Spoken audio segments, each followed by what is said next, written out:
Hazırda Əmək və Əhalinin Sosial Müdafiəsi Nazirliyi əhalinin işğaldan azad olunmuş ərazilərə qayıdışı ilə bağlı hər bir qayıdan şəxslə fərdi qaydada iş aparılır.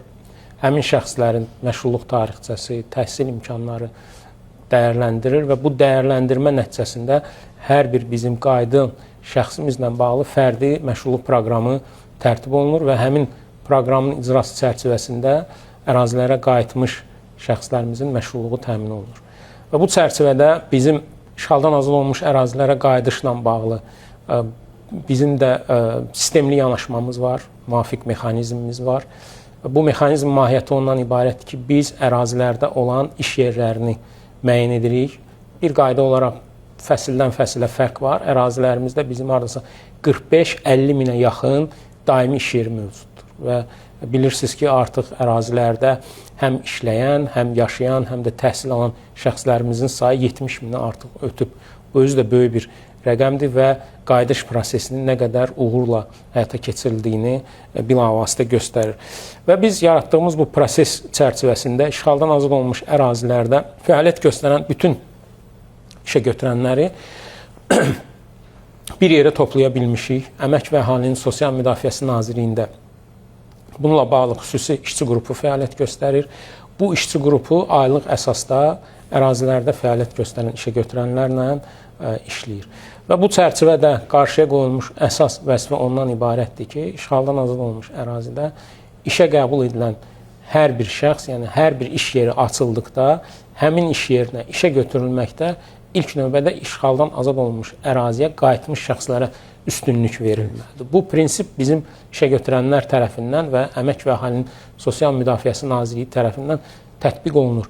Və biz bir yerdə, birlikdə, işə götürənlərimizlə birlikdə ərazilərə qayıtmış şəxslərimizin qiymətləndirilməsini həyata keçiririk. Bu çərçivədə onlar üçün müvafiq əmək yarmarkaları həyata keçirir. Biz 25-ə yaxın əmək yarmarkası həyata keçirmişik. 130 minə yaxın şəxsin qiymətləndirilməsini həyata keçirmişik. 15 minə yaxın fərdi məşğulluq proqramının tərtib olunmasına nail olmuşuq. Onu da qeyd etmək lazımdır ki, məşğulluğu təmin olunan şəxslər, yəni 7800-dən çox şəxsin artıq işğaldan azad olunmuş ərazilərdə məşğulluğu təmin olunmuşdur. 700-ə yaxın şəxs bu proqram çərçivəsində deməli özünə məşğulluq proqramına cəlb olunmuşdur. Peşə hazırlığı tədbirləri burada da bizim üçün deməli olduqca vacibdir. Qeyd olunduğu kimi peşə kursu və peşə təlimlərinə biz 6200 şəxsin cəlb olunmasını deməli təmin edə bilmişik. Bu çərçivədə nazirlik olaraq fəaliyyətimizi növbəti mərhələlərdə də davam etdirməyi planlaşdırırıq.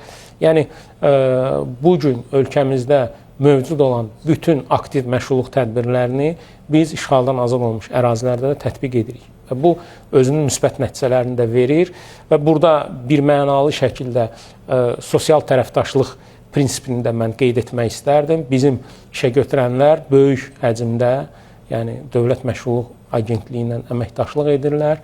Onlar da işğaldan azad olmuş ərazilərdə məskunlaşmış şəxslərin işlə təminatında maraqlıdırlar və buradan da mən fürsətdən istifadə edərək bu prosesə dəstək verən bütün bizim işə götürənlərimizə öz minnətdarlığımı bildirmək istəyirəm.